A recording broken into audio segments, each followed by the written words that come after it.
Mes amis ont fait très attention à ce que le graphique explosif du Synticom vient de révéler, car la dernière fois que le monde a vu un mouvement de cette ampleur, c'était en 2003 au début de la guerre d'Irak. Ce qui se passe en ce moment dans le détroit d'Ormuz n'est pas un exercice, c'est l'activation du scénario échec et mat. 3 super porte-avions américains, le Lincoln, le Ford et le Bush, sont maintenant positionnés dans un encerclement qui ne laisse aucune faille. Cela signifie que l'asphyxie navale du régime de Téhéran a atteint un niveau de paralysie totale, coûtant au régime la perte astronomique d'un demi-milliard de dollars par jour en revenus pétroliers. Comprenez bien cela, les États-Unis ne font pas que surveiller le Golfe. Ils broient l'économie de l'Iran à travers une barrière d'acier et de silicium que le régime n'a aucun moyen de franchir. Restez avec moi, car aujourd'hui je vais vous montrer le décryptage tactique de cette suprématie. Et comment la propagande iranienne elle-même a commis une erreur bizarre qui révèle la fragilité désespérée d'une dictature qui manque d'oxygène financier.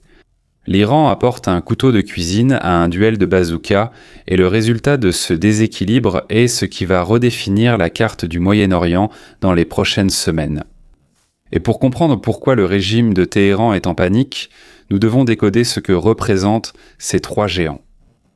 Tout d'abord, nous avons l'USS Abraham Lincoln. Il transporte sur son pont le F-35C Lightning II des chasseurs de 5e génération qui sont de véritables bêtes furtives. Cela signifie que les États-Unis disposent d'yeux et d'oreilles invisibles dans l'espace aérien iranien, capables d'identifier et de détruire des cibles avant même que n'importe quel radar ennemi ne perçoive la menace. Le Lincoln est le fer de lance technologique, l'ensemble de renseignements et de frappes qui neutralisent la défense anti-aérienne du régime sans tirer un seul coup de semonce. À ses côtés, nous avons l'USS Gerald Ford, le porte-avions le plus avancé jamais construit par l'humanité et même le plus grand du monde. Le Ford introduit le système EMIRES, le système électromagnétique de lancement d'aéronefs. Cela implique que la cadence de décollage est bien supérieure à celle des systèmes à vapeur traditionnels, permettant aux États-Unis de lancer des vagues d'attaque continues avec moins d'usure mécanique et une plus grande précision.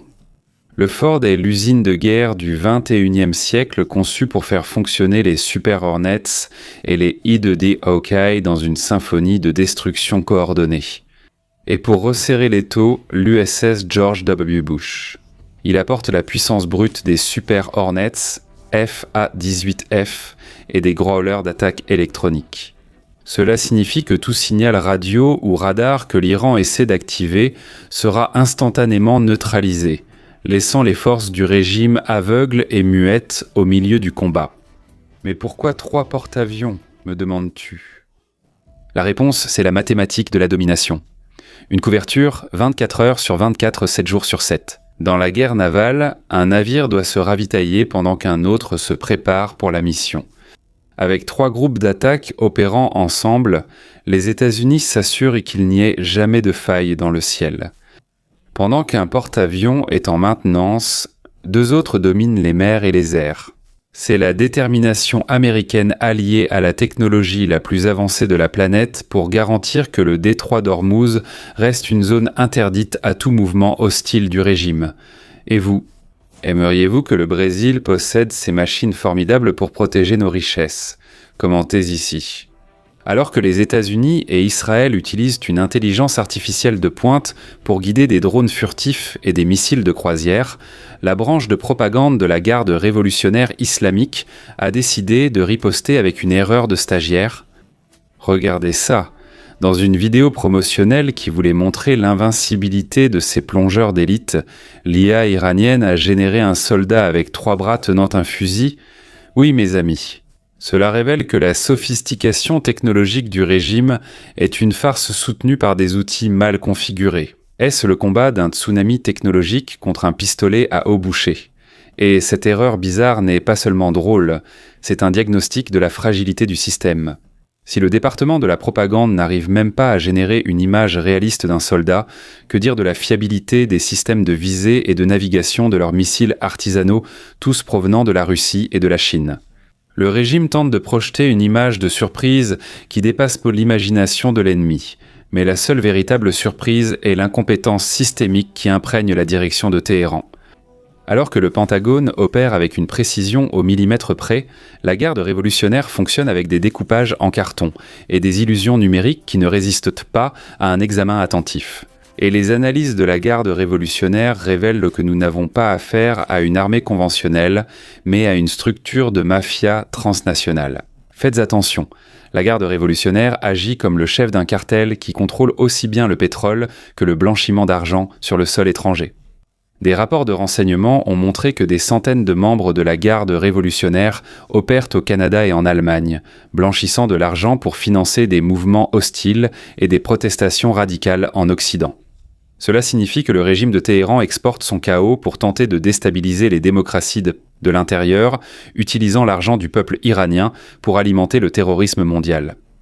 Cependant, le blocus naval de Trump a frappé le cœur financier de cette mafia. La perte de 500 millions de dollars par jour en recettes pétrolières est le coup de grâce porté à la loyauté des subordonnés de la garde révolutionnaire. Quand l'argent de la mafia se tarit, la trahison interne commence. Les généraux, qui étaient auparavant fidèles au régime à cause des pots de vin et du luxe, commencent maintenant à regarder autour d'eux à la recherche d'une issue. L'asphyxie économique crée des fractures au sein des divisions d'élite, forçant la direction à choisir entre financer ces groupes terroristes au Liban et au Yémen ou éviter la faillite totale de l'État. Et le régime tente d'utiliser sa flotte de moustiques, des centaines de vedettes rapides armées de AK-47 et de mines, pour intimider les pétroliers. Mais la réalité, c'est que ces vedettes sont des cibles faciles pour les canons de 25 mm des F-35 et pour les Marines américains qui ont déjà reçu l'ordre de tirer pour tuer contre tout bateau tentant de larguer des mines. L'Iran essaie de jouer un jeu de harcèlement contre une force qui est prête à anéantir. La stratégie de Trump est claire, broyer l'économie jusqu'à ce que le régime soit forcé de s'asseoir à la table des négociations à Islamabad, les mains vides et la tête baissée. Mais ce à quoi l'Iran ne s'attendait pas, c'était le mouvement que les Marines américains viennent de faire sur les navires saisis. Pendant que la garde révolutionnaire réalise des vidéos de propagande montrant ses commandos descendant d'hélicoptères sur des navires qui avaient été déjà des passerelles préparées pour les accueillir, les Marines américains ont intensifié les opérations de déminage et de reprise des navires, avec une efficacité professionnelle que l'Iran n'arrive pas à reproduire. L'unité expéditionnaire des Marines américains est le facteur Brad de cette histoire. Ce gars-là que le régime avait dit aux milices de ne pas s'inquiéter, mais qui maintenant domine le pont de chaque navire stratégique dans le Golfe.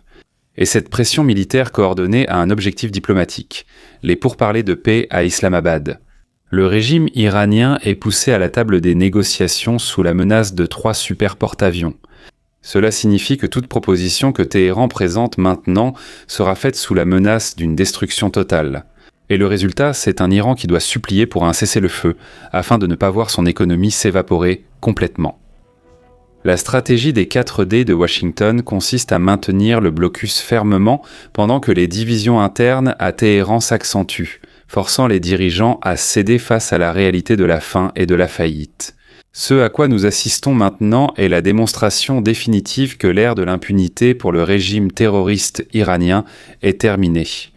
La présence des 3 groupes d'attaque de porte-avions, Lincoln, Ford et Bush, est la preuve que les États-Unis et Israël ne s'intéressent plus aux avertissements diplomatiques, mais aux résultats opérationnels.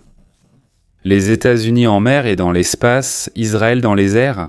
Cela signifie que la carte du Moyen-Orient est en train d'être redessinée par la force de la technologie et par l'asphyxie économique. L'Iran croyait que sa flotte de moustiques et sa propagande aérienne suffiraient à dissuader l'Occident, mais ils ont découvert qu'on ne lutte pas contre un tsunami avec un pistolet à eau.